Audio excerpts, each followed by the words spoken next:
This is the IELTS Listening Test. You will hear a number of different recordings and you will have to answer questions on what you hear. There will be time for you to read the instructions and questions and you will have a chance to check your work. All the recordings will be played once only. The test is in 4 parts. At the end of the test, you will be given 10 minutes to transfer your answers to the answer sheet.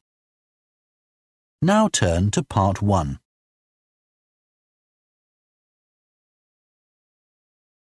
Part 1. You will hear a man phoning to find out about some children's engineering workshops. First, you have some time to look at questions 1 to 3.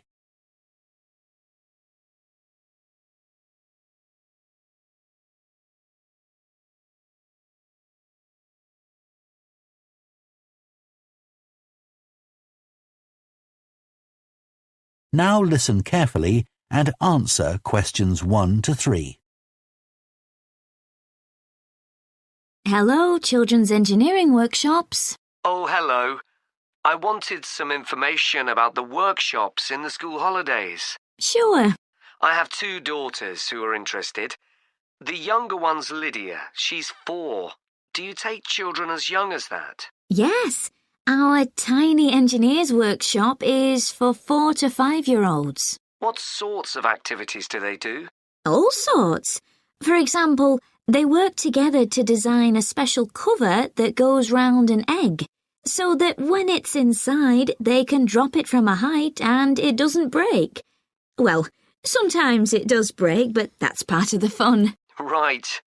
And Lydia loves building things. Is there any opportunity for her to do that? Well, they have a competition to see who can make the highest tower. You'd be amazed how high they can go. Right. But they're learning all the time as well as having fun. For example, one thing they do is to design and build a car that's attached to a balloon, and the force of the air in that actually powers the car and makes it move along. They go really fast too. Okay, well, all this sounds perfect. Before you hear the rest of the conversation, you have some time to look at questions 4 to 10.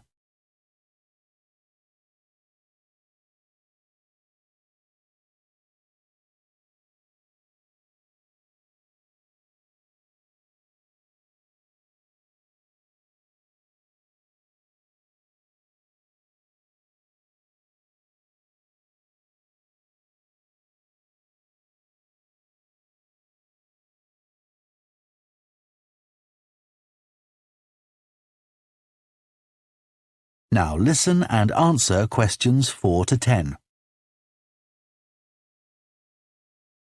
Now, Carly, that's my older daughter, has just had her 7th birthday. So, presumably, she'd be in a different group. Yes, she'd be in the junior engineers. That's for children from 6 to 8. And do they do the same sorts of activities? Some are the same, but a bit more advanced. So they work out how to build model vehicles, things like cars and trucks, but also how to construct animals using the same sorts of material and technique. And then they learn how they can program them and make them move. So they learn a bit of coding? They do. They pick it up really quickly. We're there to help if they need it, but they learn from one another too. Right. And do they have competitions too? Yes. With the junior engineers, it's to use recycled materials like card and wood to build a bridge. And the longest one gets a prize. That sounds fun. I wouldn't mind doing that myself. Then they have something a bit different, which is to think up an idea for a 5-minute movie and then film it using special animation software. You'd be amazed what they come up with. And of course, that's something they can put on their phone and take home to show all their friends. Exactly. And then they also build a robot in the shape of a human, and they decorate it and program it so that it can move its arms and legs. Perfect. So, is it the same price as the tiny engineers? It's just a bit more, £50 for the 5 weeks. And are the classes on a Monday too? They used to be, but we found it didn't give our staff enough time to clear up after the first workshop, so we moved them to Wednesdays. The classes are held in the morning from 10 to 11. OK, that's better for me, actually. And what about the location? Where exactly are the workshops held? They're in Building 10A. There's a big sign on the door. You can't miss it. And that's in Fradston Industrial Estate. Sorry? Fradston. That's Fradston.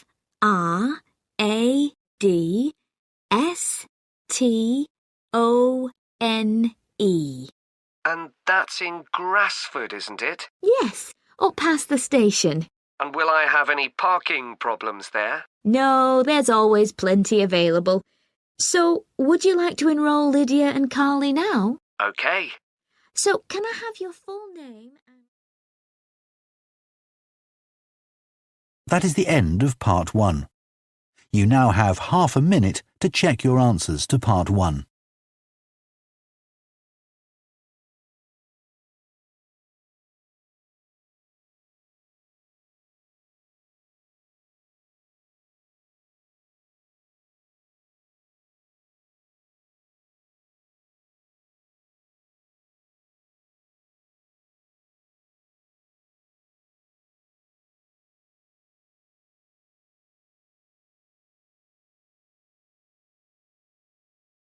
Part 2. You will hear the managing director of a company called Stevenson's welcoming a group of work experience students. First, you have some time to look at questions 11 to 14.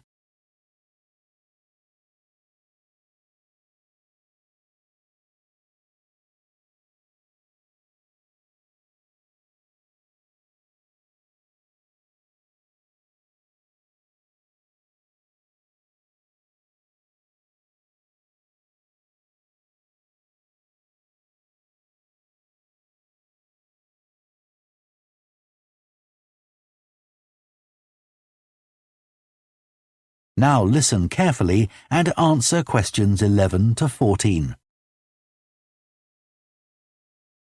Good morning, everyone, and welcome to Stevenson's, one of the country's major manufacturers of metal goods.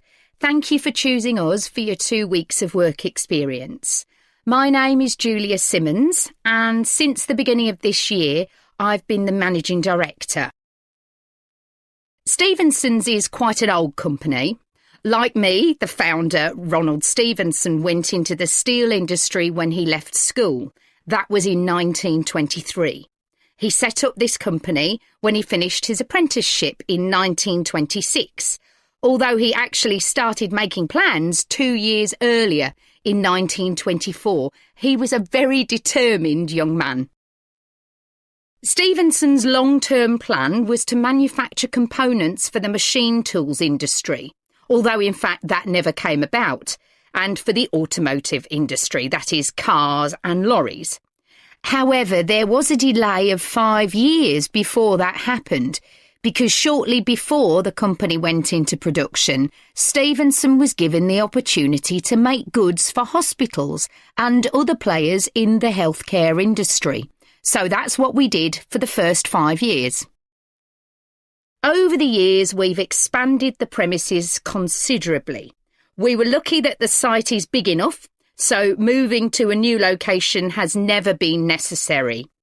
However, the layout is far from ideal for modern machinery and production methods, so we intend to carry out major refurbishment of this site over the next 5 years. I'd better give you some idea of what you'll be doing during your 2 weeks with us, so you know what to expect. Most mornings you'll have a presentation from one of the managers to learn about their department, starting this morning with research and development. And you'll all spend some time in each department, observing what's going on and talking to people, as long as you don't stop them from doing their work altogether. In the past, a teacher from your school has come in at the end of each week to find out how the group were getting on, but your school isn't able to arrange that this year. Before you hear the rest of the talk, you have some time to look at questions 15 to 20.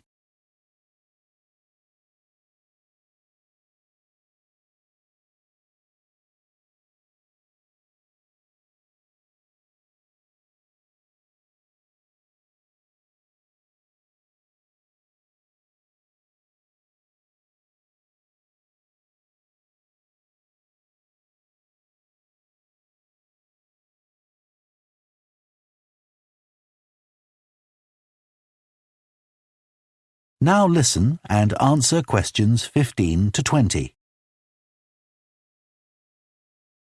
OK, now I'll briefly help you to orientate yourselves around the site.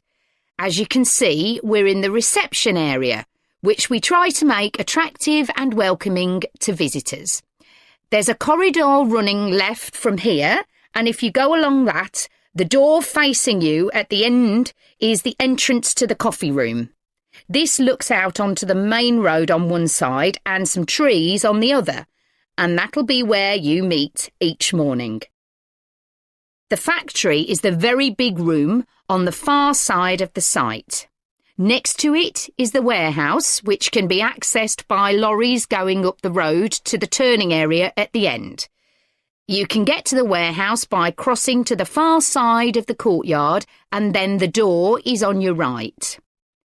Somewhere you'll be keen to find is the staff canteen. This is right next to reception. I can confidently say that the food's very good, but the view isn't. The windows on one side look onto a corridor and courtyard, which aren't very attractive at all, and on the other onto the access road, which isn't much better. You'll be using the meeting room quite often, and you'll find it by walking along the corridor to the left of the courtyard and continuing along it to the end. The meeting room is the last one on the right, and I'm afraid there's no natural daylight in the room. Then you'll need to know where some of the offices are. The Human Resources Department is at the front of this building, so you head to the left along the corridor from reception, and it's the second room you come to. It looks out onto the main road. And finally, the boardroom, where you'll be meeting sometimes. That has quite a pleasant view, as it looks out onto the trees.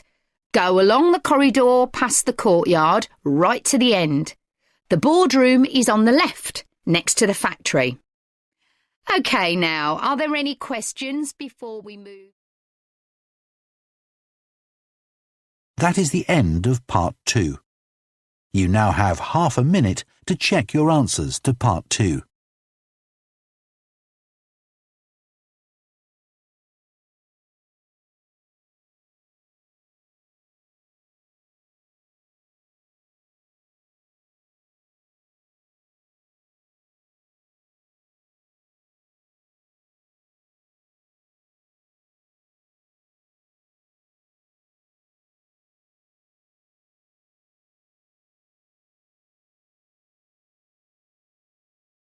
Part 3.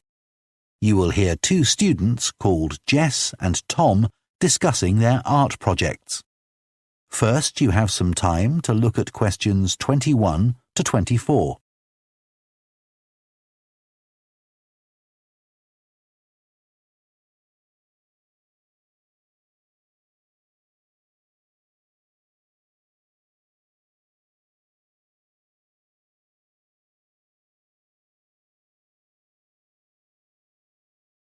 Now listen carefully and answer questions 21 to 24.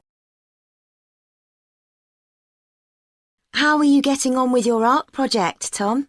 OK. They gave us the theme of birds to base our project on, and I'm not really all that interested in wildlife, but I'm starting to get into it. I've pretty well finished the introductory stage. So have I. When they gave us all those handouts with details of books and websites to look at, I was really put off. But the more I read, the more interested I got. Me too. I found I could research so many different aspects of birds in art. Colour, movement, texture. So I was looking forward to the bird park visit. What a letdown. It poured with rain and we hardly saw a single bird. Much less use than the trip to the Natural History Museum. Yeah. I liked all the stuff about evolution there. The workshop sessions with Dr. Fletcher were good too, especially the brainstorming sessions. I missed those because I was ill. I wish we could have seen the projects last year's students did. I suppose they want us to do our own thing, not copy. Have you drafted your proposal yet? Yes, but I haven't handed it in. I need to amend some parts. I've realised the notes from my research are almost all just descriptions. I haven't actually evaluated anything, so I'll have to fix that. Oh, I didn't know we had to do that. I'll have to look at that too. Did you do a timeline for the project? Yes, and a mind map. Yeah, so did I. I quite enjoyed that. But it was hard having to explain the basis for my decisions in my action plan. What? You know, give a rationale. I didn't realise we had to do that. OK, I can add it now. And I've done the video diary presentation and worked out what I want my outcome to be in the project. Someone told me it's best not to be too precise about your actual outcome at this stage, so you have more scope to explore your ideas later on. So I'm going to go back to my proposal to make it a bit more vague. Really? OK, I'll change that too then. Before you hear the rest of the discussion, you have some time to look at questions 25 to 30.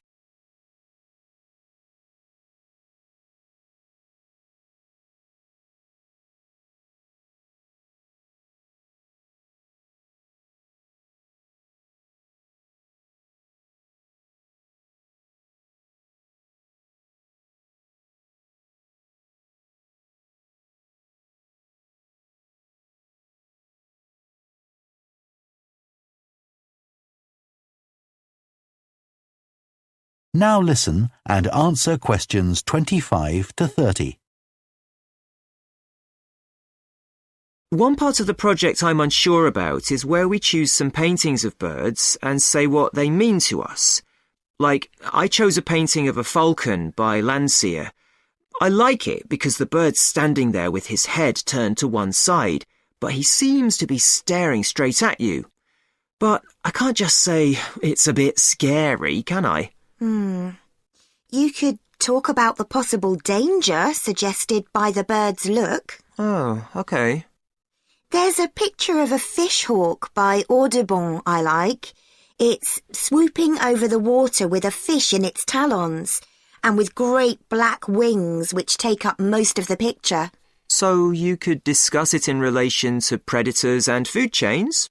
Well, actually, I think I'll concentrate on the impression of rapid motion it gives. Right. Do you know that picture of a kingfisher by Van Gogh? It's perching on a reed growing near a stream. Yes, it's got these beautiful blue and red and black shades. I've actually chosen it because I saw a real kingfisher once when I was little. I was out walking with my grandfather and I've never forgotten it. Oh, so we can use a personal link? Sure. OK. There's a portrait called William Wells. I can't remember the artist, but it's a middle-aged man who's just shot a bird. And his expression and the way he's holding the bird in his hand suggests he's not sure about what he's done. To me, it's about how ambiguous people are in the way they exploit the natural world. Interesting. There's Gauguin's picture via a Matty. He did it in Tahiti. It's a woman with a white bird behind her that is eating a lizard. And what I'm interested in is what idea this bird refers to. Apparently, it's a reference to the never-ending cycle of existence. Wow. I chose a portrait of a little boy, Giovanni de' Medici. He's holding a tiny bird in one fist. I like the way he's holding it carefully so he doesn't hurt it. Oh, right. That is the end of part 3. You now have half a minute to check your answers to Part 3.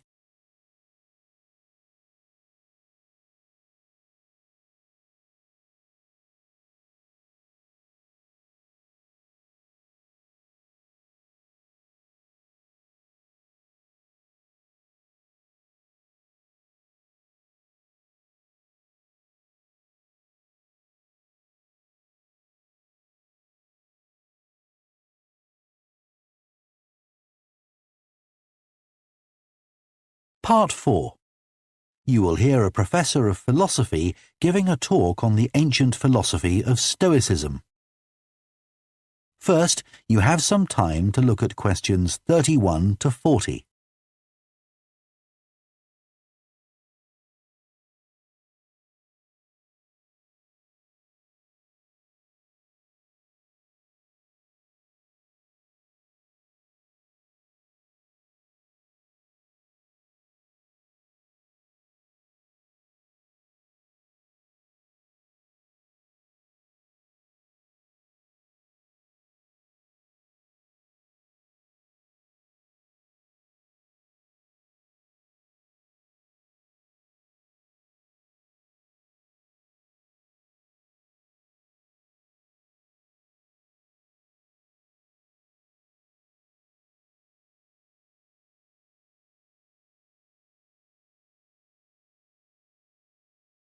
Now listen carefully and answer questions 31 to 40. Ancient philosophy is not just about talking or lecturing or even reading long, dense books. In fact, it is something people have used throughout history to solve their problems and to achieve their greatest triumphs. Specifically, I am referring to Stoicism, which in my opinion is the most practical of all philosophies and therefore the most appealing. Stoicism was founded in ancient Greece by Zeno of Citium in the early 3rd century BC, but was practiced by the likes of Epictetus, Cato, Seneca, and Marcus Aurelius. Amazingly, we still have access to these ideas, despite the fact that the most famous Stoics never wrote anything down for publication. Cato definitely didn't. Marcus Aurelius never intended his meditations to be anything but personal. Seneca's letters were, well, letters, and Epictetus's thoughts come to us by way of a note-taking student. Stoic principles were based on the idea that its followers could have an unshakable happiness in this life, and the key to achieving this was virtue. The road to virtue, in turn, lay in understanding that destructive emotions like anger and jealousy are under our conscious control. They don't have to control us, because we can learn to control them.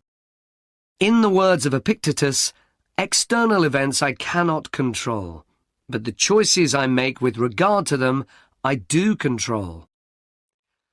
The modern-day philosopher and writer Nassim Nicholas Taleb defines a Stoic as someone who has a different perspective on experiences which most of us would see as wholly negative. A Stoic transforms fear into caution, pain into transformation, mistakes into initiation, and desire into undertaking. Using this definition as a model, we can see that throughout the centuries, Stoicism has been practiced in more recent history by kings, presidents, artists, writers, and entrepreneurs.